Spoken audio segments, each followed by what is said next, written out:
आइए आइए आइए। कैसा रास्ता भूल गए थे क्या आज? देखो इनके परिचित कितने हैं। पढ़ेंगे नहीं तो इधर को आ जाओ, फिर सामने को पढ़ोगे नहीं तो। ये मौका हमेशा थोड़ी मिलता है। आ जाओ, सामने आ जाओ। अब केसीजी किरण नहीं रहे, केसीजी किरण के स्टार हो गए वे। अब केसीजी किरण के स्टार बन गए।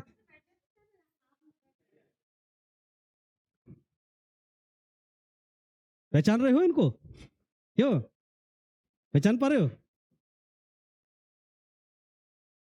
देखो कितना बदलाव आ जाता है नहीं बदलाव? कितना बदलाव आ जाता है।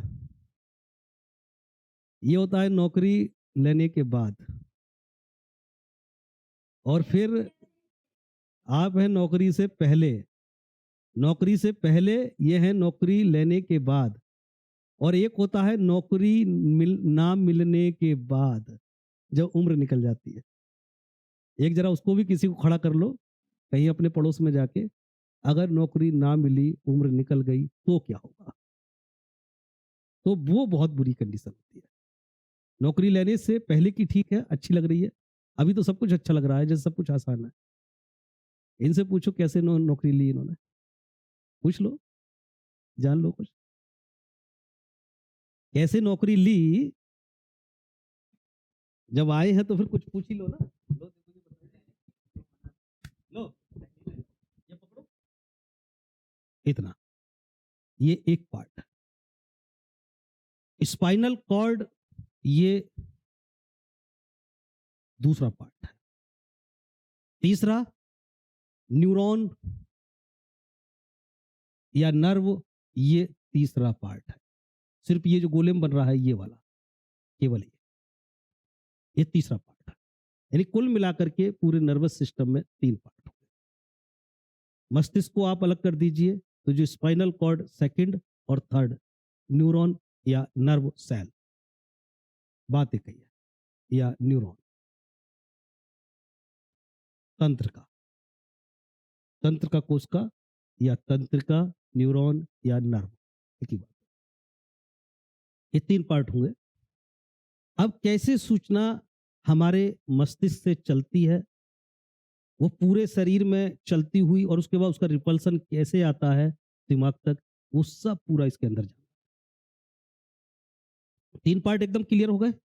3 पार्ट होते हैं। अब हम मस्तिष्क के बारे में पूरा डिटेल पढ़ेंगे। मस्तिष्क में कितने पार्ट होते हैं, स्पाइनल कॉर्ड में कैसे कैसे व्यवस्था होती है, और न्यूरॉन के अंदर कौन कौन सी व्यवस्था होती है, तीनों के बारे में डिटेल। मुख्य पार्ट क्या हुआ इसका? मुख्य भाग, नर्वस सिस्टम का मुख्य भाग क्या है? तो कहेंगे आप ब्रेन। मस्तिष्क ही मुख्य पार्ट है।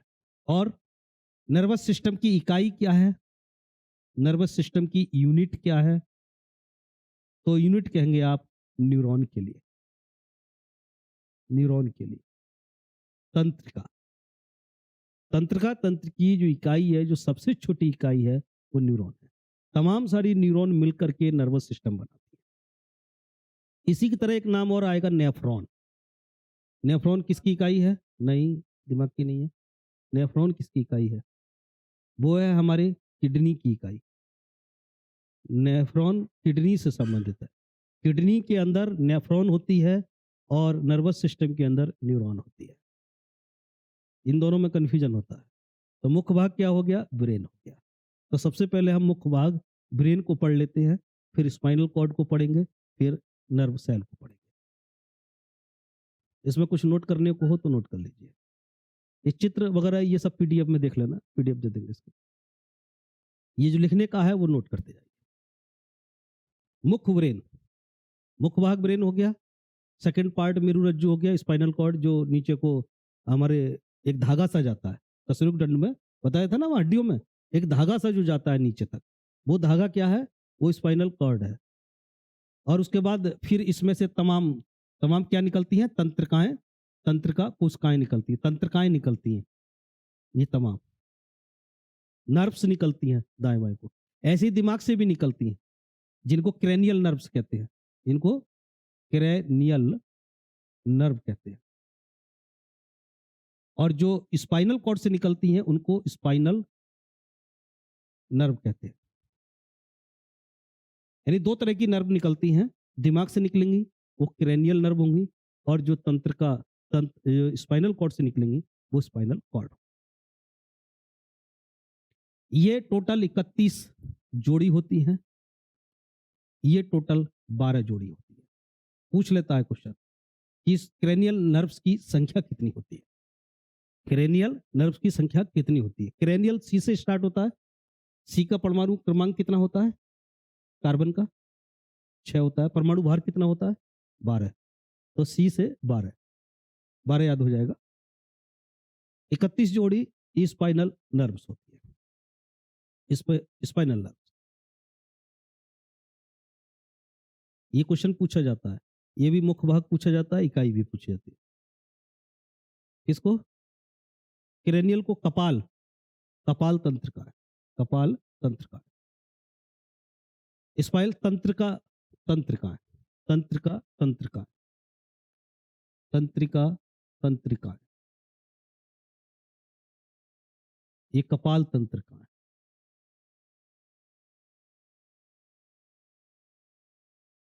सूचनाएं किसके द्वारा जाएंगी? इन्हीं के द्वारा जाएंगी, नर्व्स के द्वारा जाएंगी सूचनाएं।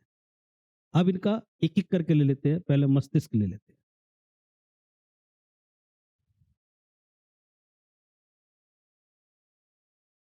ब्रेन, पहला भाग ब्रेन।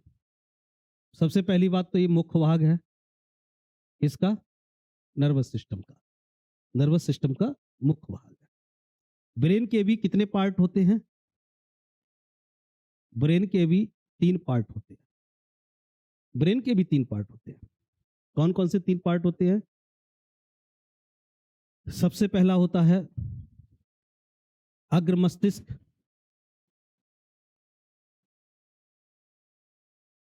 अग्र मस्तिष्क आगे का, फोर ब्रेन। अग्र मस्तिष्क, फोर ब्रेन।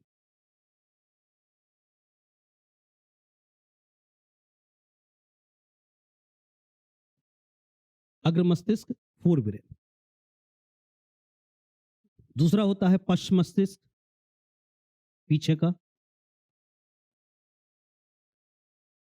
पीछे का, हिंड ब्रेन।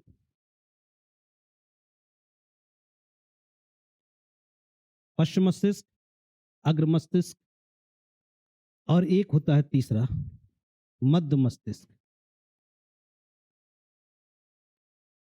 बीच का दिमाग। मध्य मस्तिष्क, बीच का दिमाग, 3 पार्ट होते हैं। आगे का दिमाग, फोर ब्रेन, नंबर 1 भाग।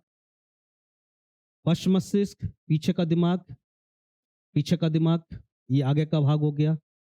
और एक बीच का भाग, एक बीच का भाग, ये हो गया बीच का भाग। ये और ये हो गया यहां से पीछे का दिमाग, और ये हो गया आगे का दिमाग। 3 पार्ट होते हैं। अभी बता रहे हैं, सब डिटेल बता रहे हैं पूरा, कौन सी किस तरह की क्रियाएं कहां से कंट्रोल होंगी। 3 पार्ट एकदम क्लियर है। आगे का दिमाग हमारा अग्र मस्तिष्क, पीछे का दिमाग पश्चिम मस्तिष्क, बीच का दिमाग मध्य मस्तिष्क। बीच वाले दिमाग को हम मेडुला भी कह सकते हैं। मेडुला, मध्य मस्तिष्क या मेडुला, मेडुला ऑफ लैंगेटा,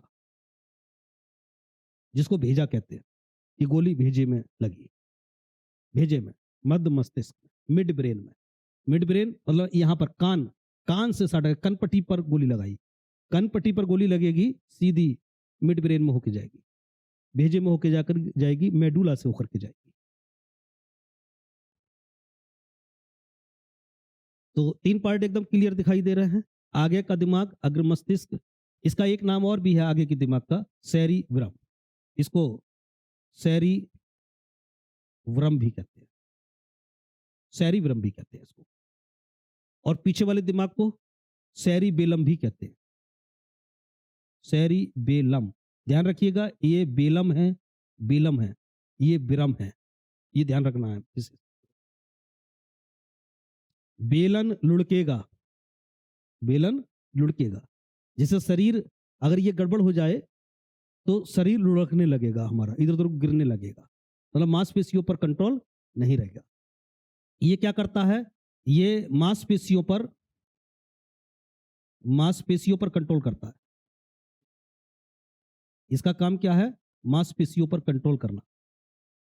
अगर ये गड़बड़ हो गया, पश्च मस्तिष्क गड़बड़ हो गया, हिंड ब्रेन, तो हम लुढ़कने लगेंगे, डगमगाने लगेंगे, अपना संतुलन नहीं बना पाएंगे। जैसे कोई शराबी व्यक्ति शराब जब पी लेता है तो उसका क्या प्रभावित होता है अंग, सेरिबेलम। शराबी व्यक्ति, शराबी में कौन सा अंग खराब होगा, खराब होगा, क्वेश्चन बदल गया, खराब होगा लीवर, मतलब डैमेज हो जाएगा। कौन सा अंग प्रभावित होगा, सेरिबेलम, मध्य मस्तिष्क। और क्या प्रॉब्लम आएगी, मांसपेशियों पर कंट्रोल नहीं रहेगा, वो लड़खड़ाने लगेगा, इधर उधर को गिरने लगेगा। लेकिन उसका दिमाग काम कर रहा होता है, दिमाग काम कर रहा होता है। सेरिबेलम का मतलब है दिमाग, बुद्धि। यहां से क्या चीज कंट्रोल होगी, बुद्धि। जो बुद्धि है हमारी, बुद्धि चेतना है, चेतन, जो हम मनन करते हैं, जो हम बोल रहे हैं, जो बोल रहे हैं, बोलना, सोचना, समझना, ये सब क्या है, कंट्रोल कहां से है, सेरिब्रम से है। सोचना, समझना, बुद्धि, चेतन, मनन, ये सब जितनी भी क्रिया है इस तरह की, वो अग्र मस्तिष्क कंट्रोल करता है। यही बड़ा दिमाग है।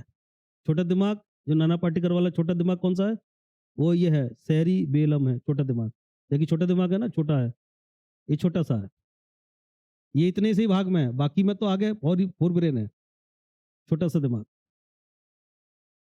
हिंड ब्रेन इसलिए हिडन हो जाता है, हिडन हो जाता है, दिखाई नहीं देता, हिडन, हिडन मतलब छोटा दिमाग, हिड ब्रेन, सेरिबेलम। देखिए सेरिबेलम का काम बहुत अच्छा है, देखिए कंट्रोल करता है पूरे शरीर को। और ये मेडुला ओब्लंगेटा क्या करेगा, ये कंट्रोल करता है 3 अंगों पर, एक पाचन की क्रिया पर, एक श्वसन की क्रिया पर, और एक हृदय पर, हार्ट पर। 3 चीजों को कंट्रोल करेगा ये।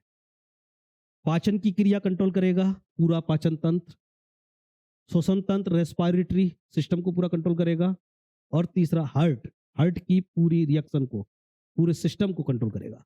कौन, मेडुला ओब्लंगेटा। क्यों डेथ हो जाती है एकदम से, क्योंकि कंट्रोल हार्ट से खत्म हो जाता है। अगर श्वसन से कंट्रोल खत्म होगा, कोई प्रॉब्लम नहीं, उसे सांस कृत्रिम दे दी जाएगी। पाचन की क्रिया नहीं होगी, डिप लगा दी जाएगी, सीधा ग्लूकोज उसके शरीर में एंटर करा दिया जाएगा, कोई प्रॉब्लम नहीं है। लेकिन हार्ट के लिए क्या करेंगे, हार्ट का रिप्लेसमेंट नहीं होगा, हार्ट की जगह पर वो एकदम से डेथ ही होगी, फिर एकदम भेजे में गोली लगेगी, डेथ होगी, इसका कोई रुकावट नहीं है। तो 3 पार्ट ब्रेन के, तीनों का कंट्रोलिंग, ये कंट्रोलिंग हो गई। कौन सा भाग किसको कंट्रोल करेगा, ब्रेन, मस्तिष्क। मस्तिष्क का वजन कितना होता है, ह्यूमन में 1450 ग्राम, किलोग्राम, ग्राम होगा, 1450 ग्राम मस्तिष्क का वजन होता है एक सामान्यतः। और एक जो सोचने की क्षमता कहते हैं, उसको बोलते हैं सीसी, कपाल गुहा का आयतन। कपाल गुहा का आयतन, क्रेनियल कैविटी का जो कैपेसिटी है, वॉल्यूम है, वो भी 1450 होता है, 1450 सीसी, 1450 सीसी। जैसे कहते हैं ना कि उस समय का जावा मानव कितना सोचता था, पीछे के जो मानव रहे वो कितना सोचते थे, इस समय वर्तमान मानव की सोच कितनी है, तो वर्तमान मानव का 1450 सीसी का। जैसे इंजन की क्षमता होती है ना, इंजन कितने सीसी का है इंजन, ऐसे हमारा मस्तिष्क का इंजन जो है 1450 सीसी का है, ये हमारी कैपेसिटी है ह्यूमन की, इस समय जो ह्यूमन है। हाँ, नहीं नहीं, कोई वो उसकी कोई जरूरत नहीं, ये ह्यूमन है, जिसको आज होमोसेपियंस कह रहे हैं, सेपियंस, होमोसेपियंस की है ये। जो होमो फ्यूचरिस्ट होगा, अगला वाला मानव होगा, उसका हो सकता है कम या ज्यादा रहे, इससे पीछे के मानव की ये और ज्यादा रहे हैं, पीछे के मानव के, क्योंकि मानव सभ्यता जो ज्यादा डेवलप हुई है वो पीछे के मानव ने की है, इस समय इतनी डेवलप नहीं है। हैं हम चरम पे, लेकिन जो जो परसेंटेज में जो वृद्धि हुई है वो पिछले मानव के टाइम पर हुई है। उस समय ये 1450 की जगह 1750 तक रह चुका है, लेकिन आज 1450 है। एकदम क्लियर है बुरेन? आगे बढ़ते हैं। नहीं, वो वजन वजन और उससे कोई ताल्लुकात नहीं है, ये तो अचानक बराबर हो गया है, ये तो बराबर बैठ गया है। वहां सोचने की क्षमता है, कैविटी, अंदर कैविटी कितनी है। जैसे कहते हैं ना कि हो सकता है कि आर्किमिडीज की ये ज्यादा रही हो, तमाम वैज्ञानिकों की ये ज्यादा रही हो। एक आईक्यू से देखा जाता है, बुद्धि लब्धि, मालूम है बुद्धि लेवल, बुद्धि लब्धि, इंटेलिजेंस क्वाड्रेंट, इंटेलिजेंस क्वाड्रेंट कैसे निकालते हैं बुद्धि लब्धि? इसका एक फॉर्मूला होता है। क्या होता है? मानसिक आयु, मेंटल एज वटे वास्तविक आयु इंटू 100, इंटू 100। जैसे उसको टेस्ट दिए जाते हैं, रियल में उसकी एज है 10 साल, मान लिया ये 10 साल का एक बच्चा है, 10 साल की उम्र का है, लेकिन उसने जो टेस्ट किया वो अपने से उम्र से ज्यादा वाले का कर दिया। जैसे उसने 12 साल की उम्र का टेस्ट उसने पास कर दिया, उतने ही टाइम में उतने ही तरीके से जैसे दिया था, 12 साल वाला टेस्ट उसने हल कर लिया, तो कितनी निकल करके आएगी? 120 निकल करके आएगी। मतलब आईक्यू उसकी कितनी आ गई? 120। ये आईक्यू मानी जाएगी। ऐसे ही कोई बच्चा है जो 10 साल की उम्र का था, लेकिन वो 5 साल के बच्चे के बराबर भी हल नहीं कर पाया, 5 साल का जो टेस्ट था उसे भी हल नहीं कर पाया, तो इसकी आईक्यू कितनी आएगी? 50 आएगी? आएगी 50 आएगी। या ये हो सकता है कि ये 8 साल की उम्र का टेस्ट कर पाता तो कितनी आती? 80 आती। इस तरह से पहले जो आईक्यू का लेवल जो चलता है वो कितने तक चलता है? 80 से 140। ये 140 सर्व बुद्धिमान बोला जाता है, 80 वाला सामान्य बोला जाता है, और किसी की अगर बीसी है तो वो मूर्ख बोला जाता है, मूर्ख बोला जाता है। तो किसी की आयु सामान्य है, नॉर्मल है, सभी के बराबर है, मतलब जिस उम्र का है उसी उम्र का ही वो टेस्ट कर रहा है, तो उसकी लगभग 80 रहेगी, 80 या 100 के आसपास, तो वो सामान्य व्यक्ति होगा। लेकिन इस अपनी उम्र से ज्यादा का सोच विचार रखता है तो उसका 140 तक हो जाएगा, सर्वबुद्धिमान होगा। तो आईक्यू लेवल से पता लग जाता है। ये आईक्यू का जो किसने दिया था? आईक्यू टेस्ट किसने दिए थे? विनेट ने। इसके जो जनक हैं विनेट, विनेट ने बताया था आईक्यू के बारे में, इंटेलिजेंस क्वाड्रेंट के बारे में। तो इस तरह से आईक्यू निकाल सकते हैं किसी का। कैसे निकलेगा? मानसिक आयु बटे वास्तविक आयु इंटू 100। देखिए यहां पर हम मस्तिष्क के बारे में ही कर रहे हैं अभी, मस्तिष्क को ही और डिटेल किया गया है, तीनों पार्ट को एकदम क्लियरली बताया गया है इसके अंदर। अब इस चित्र को देखिएगा,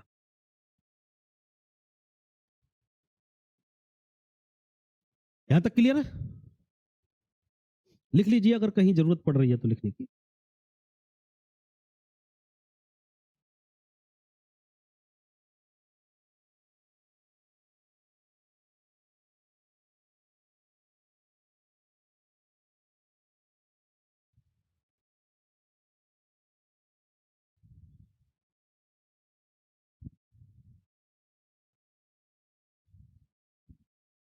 चलिए और देखते हैं। अग्र मस्तिष्क सेरिब्रम हो गया। देखिए सेरिब्रम ही सबसे बड़ा होता है, देखिए कहां से लेकर कहां तक फैला हुआ है। अग्र मस्तिष्क तो है ही है, आगे के लिए तो ये होता ही है, ये पीछे होता है, ये फ्रंट है, ये आगे की तरफ देखेंगे तो आगे कौन सा आएगा? सेरिब्रम। पीछे कौन सा आएगा? सेरिबेलम। आगे से लेके टॉप पर भी रहता है, पीछे तक जाता है, सबसे बड़ा भाग यही है। सेरिब्रम देखो छोटा सा रखा है, पीछे पीछे रखा है, छुपा हुआ, इससे भी छुप गया। तो एक भाग ये हो गया, दूसरा भाग ये हो गया, दोनों एकदम क्लियर। Cerebrum, cerebellum. तीसरा जो पार्ट है जिसको हम कह रहे हैं स्पाइनल कॉर्ड, स्पाइनल कॉर्ड तो सिर्फ एक धागा है जो नीचे तक जाता है। किसमें जाता है? वर्टिब्रा में, जो कशेरुक दंड है, कशेरुक दंड के अंदर, कशेरुक दंड के अंदर। कशेरुक दंड की पहली सेल क्या कहलाती है? एटलस। भूल गए? कशेरुक दंड की पहली कोशिका एटलस बोली जाती है। वो पूरा डिटेल वहां है ही, अभी फिलहाल यहां इतना ही रन दीजिए। इस कशेरुका के अंदर ये क्या बोला जाएगा? कशेरुका। ये क्या है? कशेरुका, वर्टिब्रा। तो ये वर्टिब्रा के अंदर एक छेद होता है, वर्टिब्रा के अंदर एक छेद होता है। देखिए इस तरह से छेद वो बाद में दिखाएंगे उसको। उस छेद के अंदर ये धागा चलता है। तो स्पाइनल कॉर्ड एक धागा है जो नीचे तक जाता है। इसमें कशेरुक दंड के अंदर एक धागा सा लटका रहता है। कभी कभी वही धागा जब ये इधर उधर को हिलती है तो उनमें फंस जाता है। तो जो चिनका जो बोलते हैं, बड़ा भयंकर दर्द होता है, वो यही होता है। या किसी के यहां पर जो है इसमें कोई डैमेज हो जाता है तो कहते हैं कि हमारे कौन सा पेन हो रहा है? सर्वाइकल। ये जो सर्वाइकल पेन होता है वो यही डिस्टर्बेंस हो जाता है। खास करके स्पाइनल कॉर्ड के साथ ही डिस्टर्बेंस होता है। तो वो दर्द वो कई जगह महसूस होता है, कभी यहाँ महसूस होगा, यहाँ महसूस, क्योंकि उसका वो सिग्नल है ना, उस कई जगह जाता है। स्पाइनल कॉर्ड सिर्फ एक धागा है। और स्पाइनल कॉर्ड के चारों तरफ जो मोटी मोटी जो लेयर है वो क्या है? मेडुला ऑब्लंगेटा है। वही लेयर ऊपर जाकर के, लेयर मोटी हो रही है ना, ये लेयर देखिए पूरी मोटी हो रही है। ये पूरा देखिए, ये इस तरह से ये गई, देखिए ये आई पूरी लेयर। तो मुग्धे की आकार की हो गई। तो मुग्धर जो पूरी मुग्धर बन रही है वो क्या है? मिड ब्रेन है। वो मिड ब्रेन है, मध्य मस्तिष्क है। देखिए मध्य मस्तिष्क के ऊपर, इस स्पाइनल कॉर्ड के ऊपर जो लेयर है वो क्या है? मेडुला ऑब्लंगेटा है, मध्य मस्तिष्क है। मध्य मस्तिष्क से ही ये धागा नीचे लटकता है। तो मध्य मस्तिष्क अलग है, स्पाइनल कॉर्ड अलग है, इसी से निकला हुआ एक धागा है। एकदम क्लियर हो गया? स्पाइनल कॉर्ड और मेडुला ऑब्लंगेटा। तो हमारे लिए यहाँ पे तीन पार्ट, एक सेरिब्रम, दूसरा सेरिबेलम और तीसरा मेडुला ऑब्लंगेटा। ये मस्तिष्क के तीन पार्ट है। जबकि स्पाइनल कॉर्ड नर्वस सिस्टम का दूसरा पार्ट है। ध्यान रखिएगा, नर्वस सिस्टम का पहला पार्ट क्या है? नर्वस सिस्टम का पहला पार्ट मस्तिष्क, ब्रेन। और नर्वस सिस्टम का दूसरा पार्ट स्पाइनल कॉर्ड। और नर्वस सिस्टम का तीसरा पार्ट नर्व सेल। वो है नर्वस सिस्टम के पार्ट। और मस्तिष्क के पार्ट कहा तो पहला सेरिब्रम, दूसरा सेरिबेलम और तीसरा मेडुला ऑब्लंगेटा या मिड ब्रेन कहेंगे।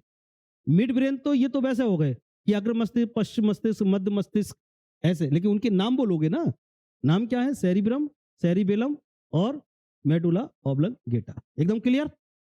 इसके अलावा इस मस्तिष्क में दो तीन चीजें और होती हैं, उनको और जान लीजिए। ठीक मेडुला के ऊपर को जाएंगे तो ये खाली सा रहता है। देखिए सेरिब्रम का तो ये वाला कलर है और मेडुला का ये वाला है। इसके बीच में देखिए ये कुछ एक गुफा सी है ना, ये इस गुफा में ऊपर की तरफ ये क्या होता है? थैलेमस होता है। इसी में नीचे की ओर को क्या होता है? एक कलर चेंज हो गया, क्या होता है? हाइपोथैलेमस होता है। मतलब थैलेमस ऊपर होता है, हाइपोथैलेमस नीचे होता है। उसके ठीक नीचे मध्य मस्तिष्क चालू हो जाता है। तो हमारे मध्य मस्तिष्क के ऊपर जैसे रीढ़ की हड्डी है, हमारी रीढ़ की हड्डी है, ये रीढ़ की हड्डी के ऊपर जो खोपड़ी टिकी हुई होगी, वो टिकी हुई देखिए कौन सी हड्डी है? देखिए ये वाली, ये टिका रही है, इसमें जाकर के ये फंसेगी। तो यहाँ एक तरह से लिक्विड जैसा ही है ये। तो ये लिक्विड जैसा क्या है? वो जो चीज रहती है वो थैलेमस रहता है, हाइपोथैलेमस रहता है। बड़ी ही सेंसिटिव पार्ट है ये। और इसके ठीक ऊपर हमारी मेमोरी सिस्टम है। मेमोरी सिस्टम है, यानी कंट्रोलिंग सिस्टम नीचे है, मेमोरी सिस्टम ऊपर है। तीनों कंट्रोलिंग देखिए बराबर में है, एल बनाते हैं। ये तीनों कंट्रोलिंग एल बनाते हैं। अगर यहाँ कुछ भी डैमेज हुआ, गया कुछ ना कुछ। क्लॉटिंग जो होती है वो सेरिबेलम में गड़बड़ी की वजह से होती है। नस फट जाती है, सेरिबेलम से गड़बड़ होती है। जैसे हाइपरटेंशन में हो जाती है कभी कभी, तो आंख से खून निकलेगा या नाक से खून, और आधा हिस्सा पूरा डैमेज हो जाता है, आधा हिस्सा काम नहीं करता। नर्वस सिस्टम एक साइड का बंद हो जाता है, लकवा जो कहते हैं, लकवा। तो ये एल बना रहा है, देखिए एल एक साइड को बना रहा है, एक साइड को है ये। तो इस तरह से एल बनाएगा, मतलब ऊपर से पीछे को एल बनाएगा। यही खतरनाक एरिया है। हो गया क्लियर एकदम? एक हमें थैलेमस के बारे में याद रखना है, हाइपोथैलेमस के बारे में याद रखना है। एक ये पिट्यूटरी ग्लैंड है, ये पिट्यूटरी ग्लैंड है। पिट्यूटरी ग्लैंड को बाद में डिटेल करेंगे। एकदम क्लियर? Thalamus, hypothalamus. हाइपोथैलेमस क्या काम करता है? भूख प्यास का केंद्र है। भूख प्यास का केंद्र है। जो हमें भूख या प्यास लगती है उसका कौन ज्ञान कराएगा? हाइपोथैलेमस कराएगा। थैलेमस, एक थैलेमस है, एक थाइमस है। एक थाइमस है, एक पीनियल है, एक पिट्यूटरी है। ये तीनों चारों काफी डिटेल में इसे बाद में पढ़ेंगे। अभी फिलहाल केवल रख लीजिए कैसे है, कहाँ है, बस इतना याद रखिए। बस पूरा डिटेल है, थैलेमस, थाइमस, पीनियल, पिट्यूटरी। बुढ़ापा कौन लाएगा, ठंड गर्म कहाँ से पता लगेगी हमें, बुढ़ापे का भी एक कोई ग्रंथि है, ये पीनियल वाली बुढ़ापे को कंट्रोल करेगी, हमारे सर्दी गर्मी को कंट्रोल करेगा। मिलिट्री में आपने देखा पैर नीचे क्यों मरवाते हैं? क्यों? यही पैर जैसे मारेंगे तो कहाँ जाएगा? पीनियल पर जाएगा, यहाँ पे जाएगा, ये थाइमस पे जाएगा एकदम से कंट्रोल। थाइमस ग्लैंड पे एकदम झटका लगेगा, और झटका लगेगा तो उन्हें ठंड गर्म और अपने और पराये का एहसास नहीं होगा। एहसास खत्म। तो मिलिट्री जब काम कर रही होगी बॉर्डर पे तो उन्हें ना ठंड लगेगी, ना गर्मी लगेगी, ना प्यास लगेगी, ना उन्हें अपने सारे इमोशन खत्म कि घर में कोई बीमार है कोई होगा, केवल देश, केवल लड़ना है बस, और कुछ नहीं। तो वो सब कहाँ से? ये सब इसलिए कराया जाता है। आप मारिए तो आपकी ठंड गर्म प्यास वो काफी चीजें बदल जाएंगी। देखिए इसी को और डिटेल किया है, मस्तिष्क को ही और डिटेल किया है। देखिए वर्टिब्रा दिखाया है कशेरुका का। कशेरुका जब जुड़ती है एक कशेरुका दूसरी कशेरुका के बीच में, देखिए थोड़ा जॉइंट है, तो ये जॉइंट क्या कहलाता है? डिस्क। कहते हैं ना डिस्क स्लिप हो गई, डिस्क स्लिप हो गई। क्या हो गया? नोटोकोड आकर के फंस गया, नोटोकोड आकर के इसके वर्टिब्रा के बीच में आकर के फंस गया। क्या? हाँ हाँ, स्पाइनल कॉर्ड या नोटोकॉर्ड एक ही बात है, इसको स्पाइनल कॉर्ड भी कह देते हैं, एक ही बात है। स्पाइनल कॉर्ड भी कहेंगे इसको, नोटोकॉर्ड भी कहेंगे। और एक तरह से दो कशेरुका के बीच का जो जॉइंट है वो क्या लगाएगा? डिस्क कहलाएगा। डिस्क स्लिप हो गई। कौन से नंबर की? 1 नंबर की, 2 नंबर की, 3 नंबर की डिस्क। ऊपर की जो वर्टिब्रा है, एटलस, पहली वाली एटलस होगी, एटलस एक्सिस, तो ज्यादातर यही दो गड़बड़ होती है, ऊपर वाली डिस्क स्लिप हो जाती है। बीच में भी हो जाती है गड़बड़, कहीं भी हो सकती है। तो ये जो कशेरुक दंड है, तो कशेरुक दंड में बीच में क्या जा रहा है? एक धागा। इसको क्या कहते हैं? नोटो कॉर्ड या स्पाइनल कॉर्ड। बीच में ये जो धागा जा रहा है, देखिए ये कॉर्ड है। और यहां से जो नर्व्स निकल रही हैं वो क्या है? कौन सी नर्व्स हैं? ये जो नर्व्स निकल रही हैं स्पाइनल नर्व्स है। मस्तिष्क से निकलेंगी तो क्रेनियल नर्व्स हैं, और हमारे स्पाइनल कॉर्ड से निकलेंगी तो स्पाइनल कॉर्ड है। तो स्पाइनल कॉर्ड इस तरह से ऐसे निकलती हैं। और जो अंदर जो लिक्विड होता है इसको बोलते हैं पाया मेटर, मैटर, पाया मैटर, धूसर द्रव। ध्यान रखिएगा, स्पाइनल कॉर्ड के अंदर जो लिक्विड होता है वो लिक्विड क्या कहलाता है? धूसर द्रव, पाया मैटर कहलाता है। क्वेश्चन पूछा जाता है, पाया मैटर। एकदम क्लियर हो गया? अब तो एकदम साफ दिखाई दे रहा है ना कैसे कैसे होता है। दिमाग में ये इमेज नहीं बनती है तो भूल जाते हैं।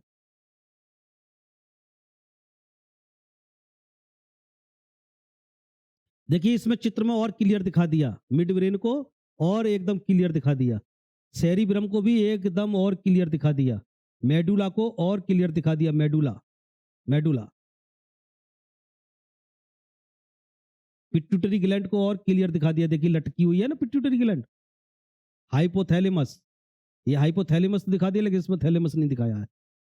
क्रेनियल, कपाल गुहा, क्रेनियल में कितनी होती है हड्डी? 8 हड्डी। क्रेनियल क्लियर दिखा दिया। पूछ लेता है मस्तिष्क का आवरण को क्या कहते हैं? मस्तिष्क के खोल को क्या कहते हैं? क्रेनियल, क्रेनियल कहते हैं, स्कल कहते हैं, स्कल, क्रेनियल, कपाल। आगे बढ़ जाएं अब हम इस सूचना कैसे कैसे जाती है वो देख लीजिए। सूचना, सूचना कहां से चलेगी? सूचना चलती है किसी न किसी सेल से, स्किन की सेल से। वो हमारे हाथ की हो सकती है, हमारे पैर की हो सकती है। अब जैसे हाथ में कहीं भी अचानक कुछ हुआ, कट गया, जल गया या कुछ चुभ गया, तो वहां से सूचना कहां जाएगी? पहले जाएगी स्पाइनल कॉर्ड में। स्पाइनल कॉर्ड में होते हुए सूचना कहां जाएगी? मेडुला ऑब्लंगेटा में जाएगी। मेडुला ऑब्लंगेटा, स्पाइनल कॉर्ड में होते हुए, स्पाइनल धागे में होते हुए मेडुला ऑब्लंगेटा में जाएगी। मेडुला ऑब्लंगेटा ये डिसाइड करेगा ये रिएक्शन किस तरह की है। दो तरह की क्रियाएं होती हैं, एक ऐच्छिक और एक अनैच्छिक क्रिया है। जो हमारी इच्छा से होती है वो ऐच्छिक क्रिया है, जैसे कि बॉल को फेंकना। अगर हम बॉल फेंक रहे हैं तो हमारी मर्जी है, फेंके या ना फेंके, फेंके या ना फेंके ये हमारी मर्जी है। लेकिन छींक, उबासी, पलक झपकना ये हमारे हाथ में नहीं है। करंट लगना, अचानक करंट लगना या अचानक आग से झुलसना, आग पर हाथ पड़ना, या फिर एकदम से कोहनी में झटका, जो हमारी इच्छा के अनुसार नहीं है, जितनी भी रिएक्शंस, वो अनैच्छिक क्रियाएं हैं। दो ही तरह की क्रिया होंगी, या तो इच्छा से होगी या बिना इच्छा के होगी। तो जो बिना इच्छा के कंट्रोल होती हैं वो मेडुला से होती हैं। मेडुला कंट्रोल करता है इनको, बिना इच्छा वाली मेडुला। और जो इच्छाएं वाली होती हैं उनको हमारा क्या करेगा? सेरिब्रम कंट्रोल करेगा या सेरिबेलम करेगा। दोनों करते हैं, सेरिब्रम, सेरिब्रम कंट्रोल करेगा। यानी सीधा ये कह दीजिए ब्रेन करेगा सेरिब्रम। अब उसमें भी अगर मांसपेशियों पर कंट्रोल है तो सेरिबेलम करेगा। मसल्स का है तो सेरिबेलम करेगा। हम सोच रहे हैं कि बॉल फेंकें ना फेंकें, हम बाहर जाएं टहलने नहीं जाएं, ये तो हमारी मर्जी है ना। तो कौन करेगा? सेरिब्रम, मस्तिष्क करेगा। मस्तिष्क कंट्रोल करता है। लेकिन इसको कौन करेगा? मेडुला ऑब्लंगेटा कंट्रोल करेगा। स्पाइनल कॉर्ड करेगी, स्पाइनल कॉर्ड करेगी। अगर ऑप्शन ये नहीं है तो स्पाइनल कॉर्ड लगाएंगे। तो सूचना कहां गई? सूचना जाती है स्पाइनल कॉर्ड होते हुए मेडुला ऑब्लंगेटा। मेडुला ऑब्लंगेटा यहीं पर डिसाइड करता है कि मस्तिष्क को दें या यहीं से रिपल्स कर दें। तो अगर अनैच्छिक क्रिया है तो डायरेक्ट कह देता है कि तुरंत कीजिए, तुरंत जो भी हो सकता है पॉसिबल वो कीजिए। और अगर ऐच्छिक है तो मस्तिष्क को भेज देता है सूचना कि वो देगा डायरेक्शन क्या करना। तो बहुत देर तक सोचेगा, बहुत देर तक रिएक्शन करे, बहुत देर तक करता रहेगा अपना, करूं ना करूं, चलो फादर से पूछ लूं, करूं ना करूं, चलो एक आध से और पूछ लें, अरे आज नहीं कुछ दिन और टालते हैं, हो सकता है कि कुछ और फायदा हो जाए। तो इस तरह से वो उसको हिलगा लेगा, मतलब वो काम एकदम नहीं होगा, वो फंस गया। अगर जले कटे पर अगर ऐसा हो तो फिर तो वो तो बहुत देर तक सोचता रहेगा, इतनी देर में तो कुछ हो जाएगा, एक्सीडेंट हो जाएगा। तो तुरंत रिएक्शन चाहिए। आपने देखा है कि कभी कभी कोहनी लगती है कहीं तो एक करंट सा लगता है। तो इसी में एक पार्ट और है, प्रतिवर्ती, प्रतिवर्ती, प्रतिक्षेप, प्रतिक्षेप प्रतिवर्ती क्रियाएं। ये क्रियाएं अचानक होने वाली क्रियाएं हैं, अचानक होने वाली क्रियाएं। ये अचानक होने वाली क्रियाओं पर ना इच्छा चलती है ना बिना इच्छा चलती है, अचानक इनमें तुरंत डिसीजन की जरूरत होती है, क्विक डिसीजन। कौन करेगा इनको? स्पाइनल कॉर्ड करता है। स्पाइनल कॉर्ड सीधे आदेश दे देता है। अनैच्छिक क्रियाओं को किसने किया? मेडुला ने किया। और प्रतिक्षेप प्रतिवर्ती क्रियाओं को कंट्रोल सीधा स्पाइनल कॉर्ड, यहीं से वापस हो जाती है। तुरंत तुरंत कीजिए, कोई जरूरत नहीं ज्यादा, मतलब मेडुला तक भी नहीं जाती है सूचना, मेडुला तक भी जाने की जरूरत नहीं है। स्पाइनल कॉर्ड सीधे। जैसे कि अचानक कोहनी, हाँ वो भी इसमें आएगी, कोहनी लगने पर झटका। हार्ट की रिएक्शन, जो हार्ट हार्ट हृदय का धड़कना, ये भी अचानक होती है ना, हृदय का धड़कना। भूख का लगना, भूख के लिए सोचा थोड़ी जाएगा, भूख लगना। अनैच्छिक क्रिया है ना, हर समय धड़कता रहता है, हमारी इच्छा से थोड़ी धड़केगा।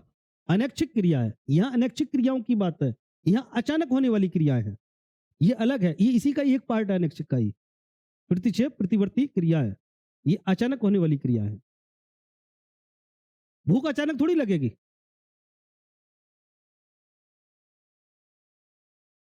मल त्याग, इस तरह की सारी क्रियाएं जो शरीर की हो रही हैं, जो बिना इच्छा के हमारी होती रहती हैं, वो सब कौन करेगा? मेडुला कंट्रोल करेगा।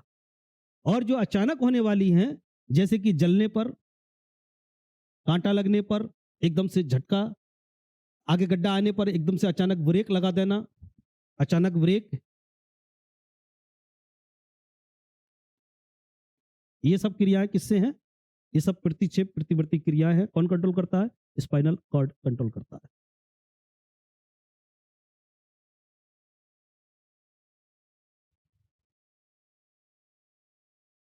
एक चीज और ध्यान रखिए, सूचना गई नर्व से और आदेश मिला मसल्स को, आदेश मसल्स को मिलता है, मसल्स तभी तो एक्शन में आएगी, मसल मसल एकदम से एक्शन में आती है। तो जो सूचना जा रही है, वो सूचना कैसे कैसे जाएगी, वो सूचना कौन लेके जाएगा? लेके कौन जाएगा? ट्रैफिक, बीच का जो ट्रैफिक एरिया है, वो कौन है? वो न्यूरॉन है, नर्व्स है। अब नर्व्स के बारे में डिटेल करेंगे। यहां तक क्लियर है एकदम? आगे बढ़िए। न्यूरॉन, तंत्रिका, नर्व, तंत्रिका तंत्र की इकाई, तंत्रिका तंत्र की इकाई, यूनिट। आकार कैसा होता है? सूखे वृक्ष जैसा। जैसे कोई पेड़ सूख गया हो, इसको सीधा कर दो, सीधा कर दो, ये जड़ें बन जाएंगी, ये इसका पेड़ का पूरा वो हो गया, तना हो गया, और ये शाखाएं हो गई, जैसे कोई पेड़ सूख गया हो। तो इसमें क्वेश्चन पूछे जाते हैं कि इसका जो मुख्य भाग है वो क्या कहलाता है? मुख्य भाग क्या कहलाता है? मुख्य भाग कहलाता है एक्सॉन। मतलब इसका जो डंडी है, जो तना जैसा भाग है, इसको एक्सॉन कहा जाता है, मुख्य भाग को। और इसमें वृक्ष जैसी रचनाएं क्या कहलाती हैं?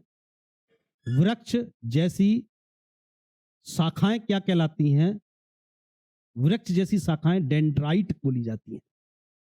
नर्वस सिस्टम में या न्यूरॉन में वृक्ष जैसी शाखाएं किस नाम से जानी जाती हैं? डेंड्राइट। वृक्ष जैसी जो तना जैसी रचना होती है, उसको एक्सॉन कहा जाता है। क्वेश्चन पूछ लेगा, Mylan sheath node of Ranvier किसका भाग है? जैसे हेनले लूप किसका भाग है? Henle loop. किडनी का इकाई क्या है? नेफ्रॉन। नेफ्रॉन का एक भाग है जिसको हेनले लूप कहा जाता है। तो हेनले लूप किसका भाग है? नेफ्रॉन का। Node of Ranvier, myelin sheath किसका भाग है? न्यूरॉन का। एक्सॉन, डेंड्राइट, ये नाम कहाँ आते हैं? ये न्यूरॉन के अंदर आते हैं।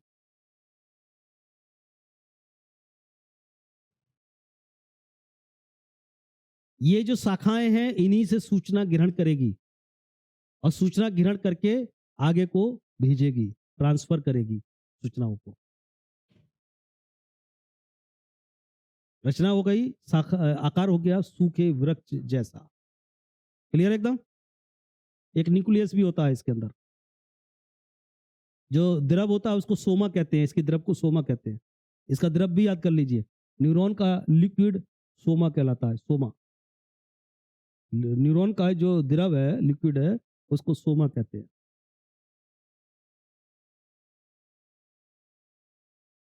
आगे सूचनाएं कैसे चलती हैं? क्या गायब हो गया सब? चलो यही बता देते हैं। सूचना जाने का जो रास्ता है, जो वे है, वो सोडियम पोटेशियम पाथ कहलाता है। सोडियम पोटेशियम पाथ कहलाता है। सोडियम पोटेशियम पाथ ना, इसके इसके अंदर ही चलेगा। जो सूचना चलेगी वो कौन से पाथ से चलेगी? Sodium potassium path. सोडियम के सोडियम के आयन और पोटेशियम आयन ये सूचना को ले जाने का काम करेंगे। यानी आगे को सूचना कौन ले जाता है?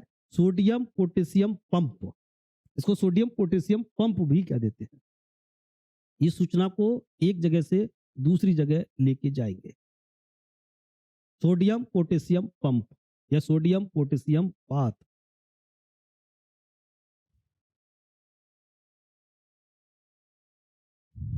वोल्टेज कितनी होती है? 15 से 20 मिली वोल्ट वोल्टेज है ना, यानी करंट होता है इनमें। हाँ, करंट होता है। आप देखिए ना, न्यूरो डिपार्टमेंट में जाइए हॉस्पिटल में, उसमें तमाम तार वो चिमटी लगा देते हैं। कहीं पैर से चिमटी लगा देंगे, यहाँ सीने पे चिपका देंगे कुछ चिमटी, कुछ हाथ पे, कुछ सिर पे चिपका देंगे। तो इनमें करंट चलता है इनमें। और कितना करंट होता है? 15-20 मिली वोल्ट। हमारी बैटरी में कितना होता है? 12 वोल्ट की बैटरी होती है। एक सेल में कितना होता है? 1.5 वोल्ट होता है। 1.5 उससे कम होता है, यहाँ मिली वोल्ट होता है। सूचनाएं पता लगती है ना कि चल रही है, सूचना नहीं चल रही है। जैसे पॉलीग्राफ जब किया जाता है, झूठ सच का पता लगाते हैं, तो ये चिमटियां लगा देते हैं, तो उसके अंदर सूचना तेजी से चलती है ना, तो उससे पता कर लेते हैं कि ये कुछ गड़बड़ कर रहा है, कुछ है इसके दिमाग में, कुछ गड़बड़ चल रहा है। तो ये करंट होता है। करंट कितना होता है? 15 से 20 मिली वोल्ट का होता है करंट। सूचना का मार्ग क्या कहलाता है? Sodium potassium pump. सूचनाएं किसके माध्यम से जाती है? सोडियम आयन और पोटेशियम आयन के माध्यम से जाती है। किसके द्वारा? न्यूरॉन के द्वारा। न्यूरॉन का आकार कैसा होता है? सूखे वृक्ष जैसा होता है। इसका मुख्य भाग क्या होता है? एक्सॉन होता है। वृक्ष जैसी रचना डेंड्राइट कहलाती है, और इस पर जो कवर होता है वो माइलन शीथ कहलाता है। और जो मेन जो हड्डी जैसी रचना होती है अंदर का भाग, वो नोड ऑफ रेनियर, मतलब जो जॉइंट है, माइलन शीथ के जो जॉइंट है वो नोड ऑफ रेनवियर बोले जाते हैं। इसी का पार्ट है। तो इस तरह से ये हमारी सूचना एक जगह से दूसरी जगह जाएगी। नर्वस सिस्टम काम करता है। अब नर्वस सिस्टम में अगर गड़बड़ी आ गई तो रोग कौन कौन से हैं? Disease, neuro disease. Neuro disease के लिए वैसे हम डिटेल में बाद में पढ़ेंगे, तो सिर्फ नाम लिख लीजिए। न्यूरो डिसीज में पहला नाम लिखिए हटिंगसन रोग। हटिंगसन हटिंगसन रोग। हटिंगसन रोग। अभी बता रहे हैं पार्किंसन रोग, मोनेनजाइटिस रोग, हटिंगसन। डिटेल में अभी बात कर लेंगे थोड़ा सा। हटिंगसन रोग, पार्किंसन रोग, मोनेनजाइटिस रोग, अल्जाइमर रोग। अल्जाइमर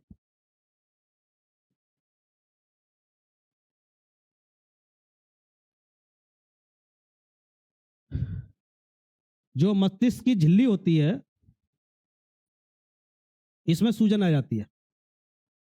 अल्जाइमर रोग में क्वेश्चन आता है हमारा, इसमें मस्तिष्क की झिल्ली में सूजन आ जाती है।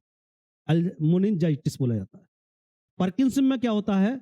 आपने देखा होगा किसी के जैसे पेन पकड़ने को बोला तो हिलते हिलते हिलते हिलते ऐसे पकड़ेगा, बड़ा हिलते हिलते। वो लिखेगा तो ऐसे ऐसे हिलते हिलते हिलता रहेगा, मतलब कंपन करता रहेगा। तो ये क्या है? पार्किंसन रोग है। कंपन होता है हाथों में, हाथ पैर में कंपन, इसको बोलते हैं पार्किंसन रोग। पूछ लेगा पार्किंसन रोग किस चीज से संबंधित है? न्यूरो डिसीज है, नर्वस सिस्टम से संबंधित है।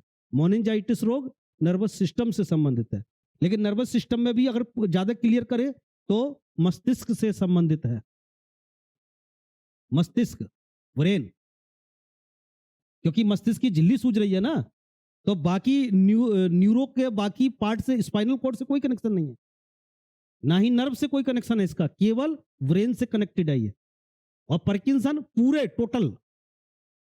टोटल नर्वस सिस्टम ब्रेन से भी कनेक्ट है, स्पाइनल कॉर्ड से भी रिलेटेड है, और न्यूरॉन से भी कनेक्ट है ये पार्किंसन। हटिंगसन रोग, हटिंगसन कहते हैं ना, हट गई है क्या, ये वही चीज है, हट गई है। क्या होगा, जैसे लॉक लगा के गया, लॉक लगा के गया, और जैसे ही बस में बैठा, अरे ताला लगाया था नहीं लगाया था, पता नहीं लगाया था नहीं लगाया था, तो तुरंत उतर जाएगा, बस में से उतरेगा, चेक करने, अरे मैंने तो लगा गया था ताला, तो अरे बेकार में बस छोड़ दी, ऐसे करता है। और इसको बोलेंगे हटिंगसन रोग। तो ये भी न्यूरो सिस्टम की प्रॉब्लम है। हटिंगसन, पार्किंसन, मोनिंजाइटिस, अल्जाइमर, ये रोग हैं जो हमारे मस्तिष्क, बाकी डिटेल हम बाद में रोग वाले में करेंगे। हो गया सब क्लियर, न्यूरो सिस्टम पूरा, कोई कंफ्यूजन हो तो बताइए।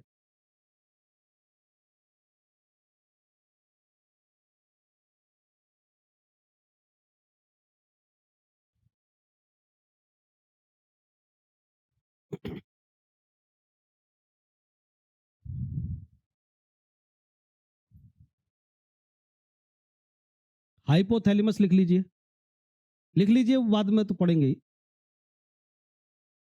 थैलेमस लिख लीजिए,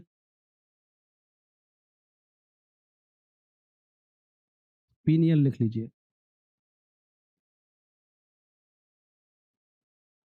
पिट्यूटरी लिख लीजिए, हाइपोथैलेमस।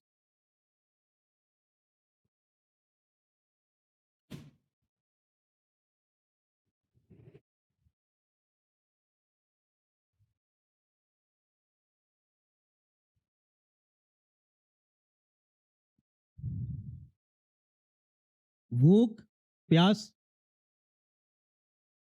का केंद्र है, ये सबको पता है, हाइपोथैलेमस से कंट्रोल होता है। इसके अलावा शरीर का ताप नियंत्रण,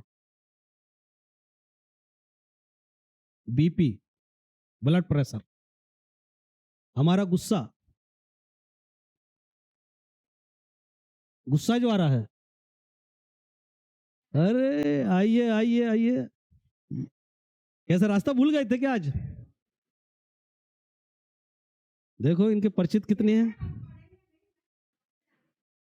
पढ़ेंगे नहीं तो इधर को आ जाओ, फिर सामने को पढ़ोगे नहीं तो, ये मौका हमेशा थोड़ी मिलता है, आ जाओ सामने आ जाओ। अब केसीजी किरण नहीं रहे, केसीजी किरण के स्टार हो गए वे,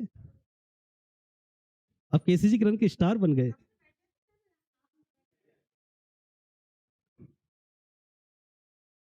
पहचान रहे हो इनको, क्यों पहचान पा रहे हो, देखो कितना बदलाव आ जाता है नहीं बदलाव, कितना बदलाव आ जाता है। ये होता है नौकरी लेने के बाद,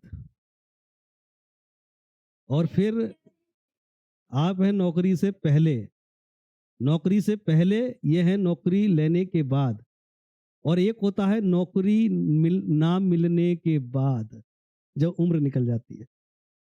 एक जरा उसको भी किसी को खड़ा कर लो कहीं अपने पड़ोस में जाके, अगर नौकरी ना मिली, उम्र निकल गई तो क्या होगा, तो वो बहुत बुरी कंडीशन होती है। नौकरी लेने से पहले की ठीक है, अच्छी लग रही है, अभी तो सब कुछ अच्छा लग रहा है, जैसे सब कुछ आसान है। इनसे पूछो कैसे नौकरी ली इन्होंने, पूछ लो, जान लो कुछ, कैसे नौकरी ली, जब आए हैं तो फिर कुछ पूछ ही लो ना।